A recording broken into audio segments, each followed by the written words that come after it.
are stuck here forever with Boulder. Lucky you.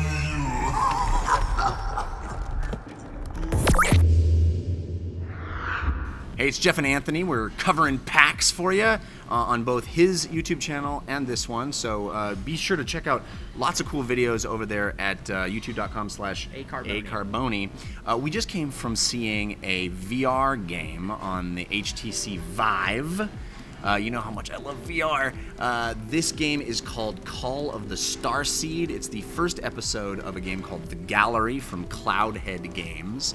This is basically Myst in VR. Yeah, it's Myst with a little bit more of an 80s Goonies aesthetic. What's not to love? Well, Okay, let me just say this before you start. Yeah. When I was a kid, I taught myself Pascal, was my first programming language. Okay. And the game that I imagined I would make and started working on and obviously never could make was a game where you're in a room and you have all these items and you have to physically manipulate them and put them into stuff and do stuff and get out of the room. yeah. This is the dream of that in virtual reality where you have these Vive If you've controllers. ever wanted to pick up and grab things and put them down in other places, this is it. In an awesome location that has been designed by designers and has puzzles and is really visually interesting. So I will say this. I too am a big fan of VR. You and I are always talking about how we're looking for the thing, the VR thing that's going to make everybody love VR, that's going to make everybody want VR in their homes. Yeah.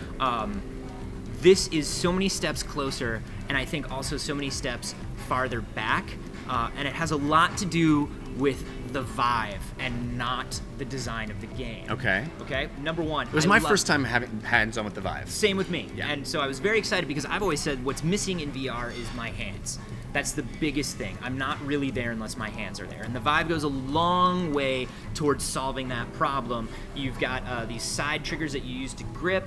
You've got, they actually came up with a very interesting way to get around the world. I think it's brilliant. I think it should be the standard for VR because it gets rid of all that nausea because you're not moving, you're teleporting through the world. You have a little reticle that you can place and then you bamf to that spot. Yeah, they call it's blink navigation, which I think it's a wink to Dishonored, but it's cool because the Vive has that real room, that real environment, so you can walk around a little bit. They don't want you crashing into walls in your house. So this is a clever way to get around that, but it's also like, well, now you've taken away the walking, which is one of the things that was kind of working. Well, you but can not still do a working all the little way. bit of walking and crouching and. Yeah, and that was cool too. I like being able to bend down and pick up things. I like being able to you have a backpack for your inventory, and you take out your backpack and you can grab something and throw it in your backpack. It's amazing. Or swipe through your backpack, and some of that stuff is really, really cool. Here's the thing. I was bumping up against all of those VR walls because this is something that's trying to push the limits of something that's not ready to have its limits pushed yet. We both had one of our hands kind of start going dead, like the battery was starting to go dead. This is all alpha. This is all alpha stuff. Once again, the actual gripping here was a little finicky and a little sometimes I would drop things without meaning to drop them. Yeah. Because you're also manipulating a touchpad to do the blink system. So there was I a lot will of say stuff. this, It's a little too stiff. There are triggers, but the triggers for some reason were not used as much as I thought they could have been. Well, at one point you pick up a flare gun and then you use the trigger as you would a flare gun. So maybe they're reserving that for that. Yeah. But I did the Oculus Touch at E3 and I thought as a grip system it worked much better than the Vive. Yeah. That's not really the fault of the game. No, but when you get down to the actual game, this is sort of like you said, it's a Myst style. You're alone on an island. You're trying to figure out these puzzles. It's a lot of grab this thing and throw it. Isn't that fun in VR? I think it is. Put this thing in a fire and watch it burn. Isn't that cool in VR? It is.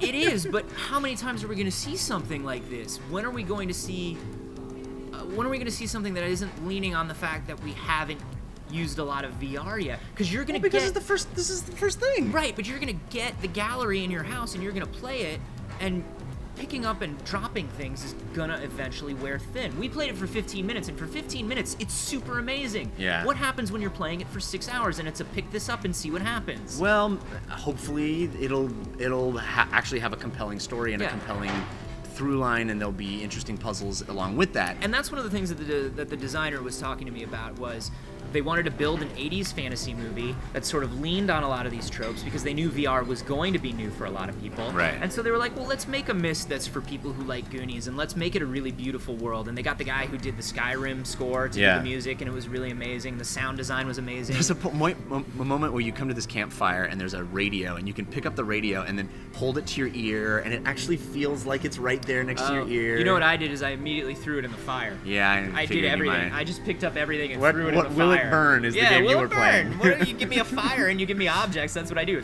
They gave me popcorn and I didn't cook it. I threw it in the fire. They gave me. It was like a Jiffy Pop, an old school Jiffy Pop. They gave me fireworks. I didn't hold on to them. I threw them into the fire. Dude, it's awesome. You can hold it up and shoot it into the night. He made me pick it up. He's like, no, go back and pick up a firework. I was like, okay. I was like, but I'm the guy that you got to deal with. I'm the guy who's gonna pick up everything and throw it into the fire. I was completely enthralled by this game. It's the dream that I've always had, which is be in a real physical place that feels like it's physical, and I can pick stuff up and put them over here and manipulate the environment in interesting ways and figure out a way to get through it.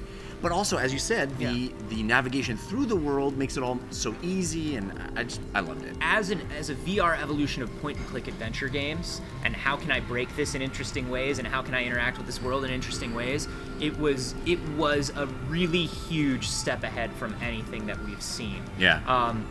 And I do think, like the developer was saying, for a year or two, you're going to be able to get away with the fact that like this is just a place to run around in VR because we haven't had a lot of those. Right. And I think in terms of that, it's going to be fun. I am waiting to see. There's a lot of like magical fantasy elements that we see in the trailer that were not represented in this demo. Things with monsters and kind of supernatural stuff. And I'm waiting to see how they deal with that. Mm-hmm. And I think it is bigger than what they showed us. I think they're very limited in what they can show right now. Yeah, and that's exciting to me. I'm very excited to see where it goes. I hope it's more than just this, but already it feels fresh and interesting just by virtue of the fact that I'm in that Myst type place rather than looking at it on a 2D screen. From where we were 2 years ago when we were all first trying out the Oculus, this is a huge deal. Yeah. Again, this is called The Gallery. This is the first episode called Call of the Starseed, and it's from Cloudhead Games. It's a porn. No, that's a different Call of the Starseed. So as we said, more stuff. Do you want to borrow my copy of Call of the Starseed? Check it out on Anthony's channel at youtube.com/acarboni. Amazing. Well, just so you know, you look cool.